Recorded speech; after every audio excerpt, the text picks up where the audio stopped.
सियावर रामचंद्र भगवान की। भारत माता की। भारत माता की। वंदे वंदे वंदे। श्री हनुमान जी महाराज की। नमः पार्वती पतिये हर हर।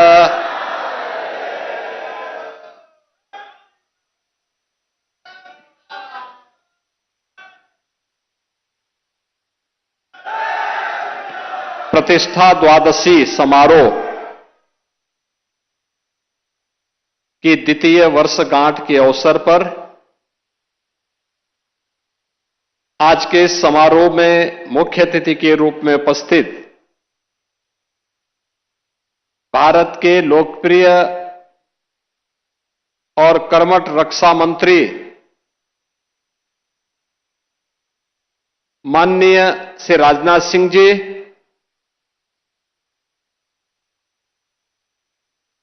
उत्तर प्रदेश सरकार में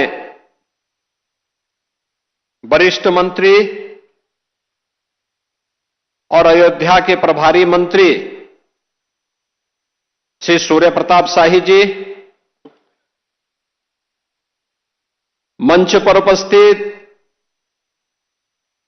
पूज्य संतजन, जगतगुरु माधवाचार्य स्वामी विश्व प्रपन्ना तीर्थ जी महाराज, जगतगुरु रामानुजाचार्य स्वामी श्रीधराचार्य जी महाराज, जगतगुरु स्वामी राम दिनेशाचार्य जी महाराज, पूज्य स्वामी विदेही वल्लभ शरण जी महाराज,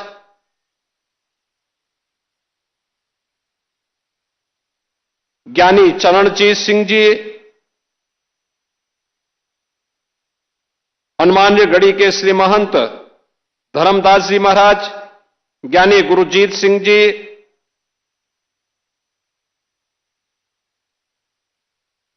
श्री राम जन्मभूमि तीर्थ क्षेत्र ट्रस्ट के महासचिव और जिनका उद्बोधन आपने अभी यहां पे सुना है, श्री चंपत राय जी, श्री राम जन्मभूमि मंदिर निर्माण समिति के अध्यक्ष श्री निपेंद्र मिश्र जी, श्री राम जन्मभूमि तीर्थ क्षेत्र के न्यासी महंत दिनेन्द्र दास जी महाराज, महापौर अयोध्या महंत गिरीशपति त्रिपाठी जी, जिला पंचायत अध्यक्ष श्रीमती रोली सिंह जी, मान्य विधायक गण श्री वेद प्रकाश गुप्ता जी, अमित सिंह चौहान जी, चंद्रभानु पासवान जी, रामचंद्र यादव जी, अभय सिंह जी, आज के इस समारोह में उपस्थित सभी पूज्य संतजन, श्री राम जन्मभूमि तीर्थ क्षेत्र न्यास से जुड़े हुए हमारे सभी पदाधिकारीगण, उपस्थित सभी भक्तजन और उपस्थित बहन और भाइयों,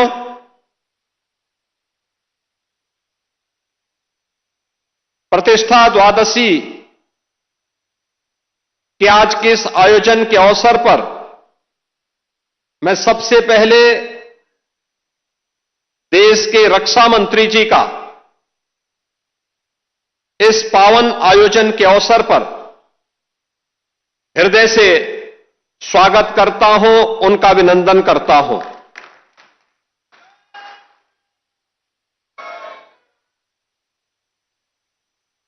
माननीय रक्षा मंत्री जी ने उत्तर प्रदेश के मुख्यमंत्री के रूप में कार्य करते हुए भी और उत्तर प्रदेश सरकार और संगठन के विभिन्न दायित्वों का निर्वहन करते हुए श्री राम जन्मभूमि आंदोलन में उनकी प्रत्यक्ष भूमिका रही है और इसीलिए आज 500 वर्षों के बाद श्री राम जन्मभूमि पर प्रभु रामलला का विराजमान होना, मंदिर का यह भव्य स्वरूप देख करके वह अत्यंत अभिभूत हैं, आनंद की अनुभूति कर रहे हैं, गौरव की अनुभूति कर रहे हैं। और चूंकि उन्होंने उस आंदोलन में सक्रिय भूमिका का निर्वहन किया, तो स्वाभाविक रूप से आज के इस समारोह में जब प्रतिष्ठा द्वादशी के इस अवसर पर माता अन्नपूर्णा के मंदिर में सनातन धर्म की ध्वजा का आरोहण का कार्य वह कर रहे थे, तो उन्हें मैंने अत्यंत भावुक होते हुए भी देखा है। मैं इस अवसर पर उनकी उपस्थिति के लिए उनका उत्तर प्रदेश सरकार की ओर से और उत्तर प्रदेश के वासियों की ओर से, उत्तर प्रदेश की जनता जनार्दन और सेवी राम भक्तों की ओर से हृदय से अभिनंदन करता हूं। बहन और भाइयों, स्वतंत्र भारत के बाद श्री राम जन्मभूमि आंदोलन के अनेक पड़ाव अयोध्या ने देखे हैं। अयोध्या जिसके नाम से यह एहसास होता है कि यहां कभी युद्ध नहीं हुआ, यानी कोई भी दुश्मन यहां के शौर्य से, यहां के वैभव से, यहां के पराक्रम के सामने कभी टिक नहीं पाया। लेकिन कुछ लोगों ने अपने निहित स्वार्थ से, मजहबी जनून और सत्ता की तुष्टीकरण की उस निकृष्टता में पड़ करके अयोध्या को भी उपद्रव और संघर्ष का एक अड्डा बना दिया था। वही अयोध्या पिछले 11 वर्ष के अंदर देश के यशस्वी प्रधानमंत्री आदरणीय श्री नरेंद्र मोदी जी के यशस्वी नेतृत्व में उन 3 महत्वपूर्ण घटनाओं को कभी विस्मृत नहीं कर सकता। याद करिए, 5 अगस्त 2020 जब पहली बार स्वतंत्र भारत में देश का कोई प्रधानमंत्री स्वयं अयोध्या धाम में पधारे और उन्होंने अपने करकमलों से 500 वर्षों के कलंक को पूरी तरह समाप्त करते हुए श्री राम जन्मभूमि के लिए मूर्ति भूमि पूजन के कार्यक्रम को संपन्न किया था। दूसरी तिथि जब 22 जनवरी 2024 को, और हिंदू पंचांग के अनुसार कहें तो पौष शुक्ल द्वादशी की वह पवित्र तिथि, जब स्वयं फिर आदरणीय प्रधानमंत्री जी अयोध्या धाम पधारे और उन्होंने श्री राम लला के भव्य मूर्ति की प्राण प्रतिष्ठा के कार्यक्रम को अपने करकमलों से संपन्न किया।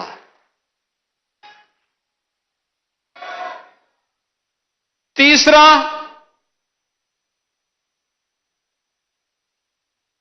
जब अभी 25 नवंबर को विवाह पंचमी के शुभ अवसर पर आदरणीय प्रधानमंत्री जी फिर अयोध्या आए थे और राम मंदिर के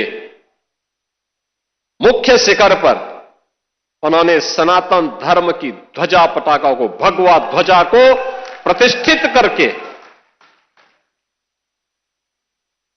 सनातन से ऊपर कोई नहीं, इस सनातन की ध्वजा पताका हमेशा दिग दिगंत तक ऐसे ही गूंजती रहेगी और ऐसे ही दिखाई देगी। इस उद्घोष के साथ उन्होंने अयोध्या में आकर के पूरे देश और पूरी दुनिया को एक संदेश दिया। बहनों और भाइयों, अयोध्या ने जो संघर्ष देखा था, पिछली सरकार ने अयोध्या को लहूलुहान करने का कार्य किया था। जिस अयोध्या में कभी संघर्ष नहीं होते थे, उस अयोध्या को लहूलुहान करने वाले लोग, उस अयोध्या में जिनके शासन में आतंकी हमले होकर के अयोध्या को लहूलुहान करने का प्रयास हुआ था, लेकिन प्रभु की कृपा और बजरंगबली जहां की रक्षा स्वयं कर रहे हो, वहां तो भूत पिशाच से निकट नहीं आवे महावीर जब।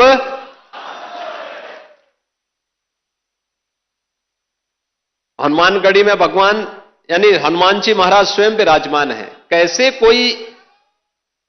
कोई आतंकी यहां घुस जाता, जैसे ही उन्होंने दुस्साहस किया था 2005 में, याद करिए कैसे पीएसी के जवानों ने ठक ठक ठक ठक करके वहीं पे उनको मार गिराया। अयोध्या तो संदेश देती है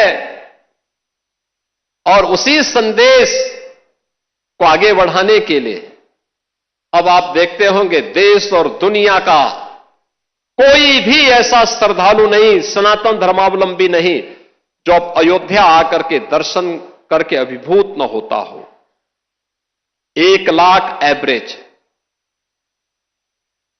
अगर हम लोग देखें पिछले 5 वर्ष के अंदर 45 करोड़ से अधिक श्रद्धालु अयोध्या धाम में आया है। जहां पर पहले कुछ लाखों में लोग आते थे। याद करिए 17 के पहले न बिजली थी, न पानी थी, न स्वच्छता थी, न सड़क थी, न कनेक्टिविटी थी, कोई सुविधा नहीं थी, सुरक्षा की भी व्यवस्था नहीं थी, और कोई जय श्री राम बोलता था तो उस पर लाठी जरूर पड़ जाते थे, गिरफ्तारियां हो जाती थी।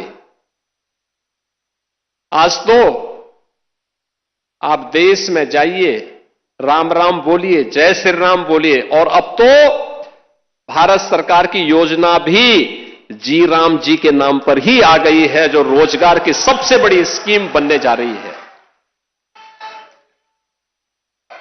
कोई भी बेरोजगार व्यक्ति जब आएगा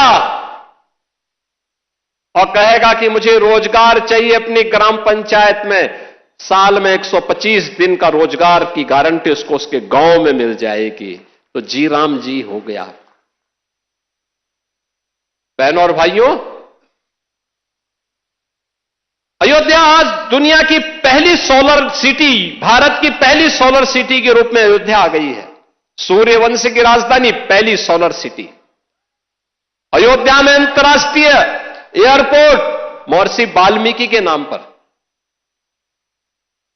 रेलवे की डबल लाइन के साथ अयोध्या नाम जुड़ गया है। बेहतरीन कनेक्टिविटी अयोध्या का, लखनऊ से, गोरखपुर से, प्रयागराज से, काशी से, हर ओर से। अब अयोध्या में क्या नहीं है। जिस अयोध्या में सिंगल लेन की सड़कें थी, आज चारों ओर से 4 लेन की सड़कें। और कोई भी श्रद्धालु आता है, किसी भी सीजन में आए, आराम से दर्शन करता है, अभिभूत होकर के, मस्त होकर के फिर जाता है, अभिभूत होता है। और हमारी पीढ़ी सचमुच सौभाग्यशाली है। कई पीढ़ियां, 500 वर्षों के इतिहास को जब हम देखते हैं, 500 वर्षों के इतिहास को जब हम देखते हैं, याद करिए 1526 से लेकर के 1528 से लेकर के 1992 तक, और 1992 से लेकर के उसके उपरांत भी अयोध्या में हर 20-25 वर्ष के अंदर कोई ना कोई बड़ा संघर्ष राम भक्त करता था, राम मंदिर को वापस लेने के लिए। लगातार संघर्ष करता रहा, कभी बैठा नहीं, रुका नहीं, झुका नहीं। उसने सत्ता की परवाह नहीं की, उसने दमन की परवाह नहीं की, उसने गोलियों और लाठियों की परवाह नहीं की। वो लड़ता रहा और उस संघर्ष का परिणाम हमारे सामने था।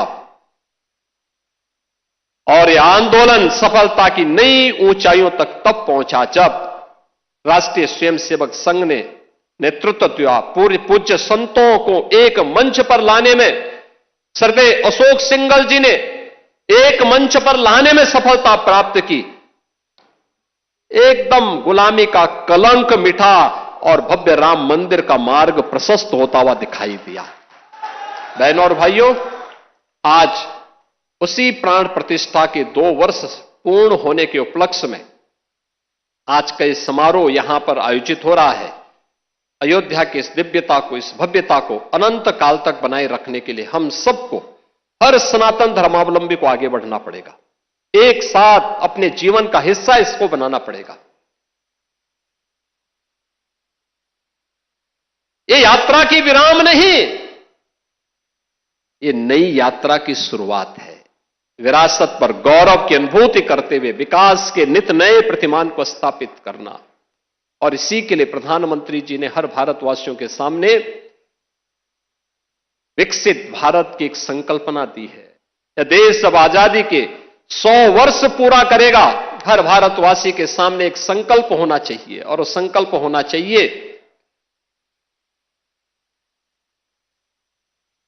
कि हमें अपनी विरासत का संरक्षण करते हुए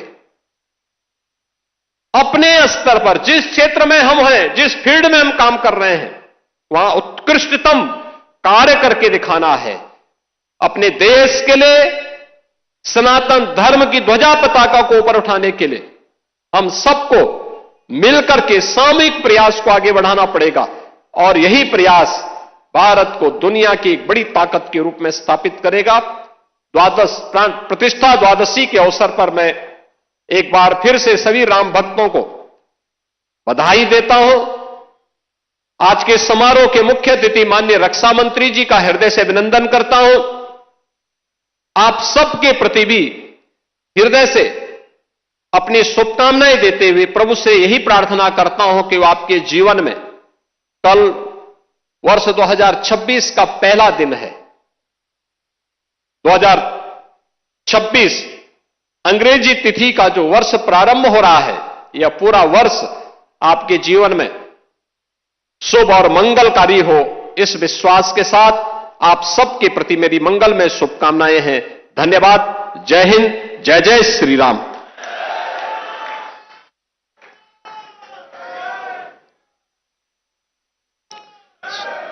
श्री राम जन्मभूमि तीर्थ क्षेत्र के निवेदन को स्वीकार करते